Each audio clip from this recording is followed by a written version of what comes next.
ஆலயா cotton வேட்டிகள் ஷர்ட்டுகள் wedding celebration. விருதுநகரில் 6 வயது சிறுவனின் கழுத்தை அறுத்து வனப்பகுதியில் போட்டுவிட்டு வந்த மாற்றான் தந்தை கைது செய்யப்பட்டார். மாரீஸ்வரி என்ற பெண்ணின் முதல் கணவருக்கு பிறந்த 6 வயது சிறுவன் பள்ளி விடுமுறையில் தாயை பார்க்க வந்ததாக கூறப்படுகிறது.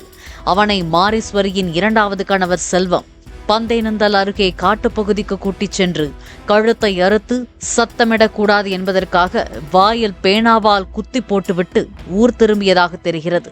பின்னர் சிறுவனை மாரீஸ்வரியுடன் சேர்ந்து தேடுவது போல நாடகமாடி வந்ததாகவும் கூறப்படுகிறது. மறுபுறம் காட்டில் படுகாயத்துடன் கிடந்த சிறுவனை அவ்வழியாக சென்ற சிலர் மீட்டு விருதுநகர் அரசு மருத்துவமனையில் அனுமதித்தனர். சிறுவன் கூறிய தகவலின் பேரில் செல்வம் கைது செய்யப்பட்டார்.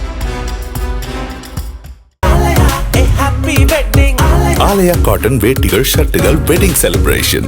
பிளே ஸ்டோர் மற்றும் ஆப் ஸ்டோரில் இருந்து பாலிமர் செயலியை QR கோடு மூலம் பதிவிறக்கம் செய்யுங்கள். செய்திகளை உடனுக்குடன் பெறுங்கள்.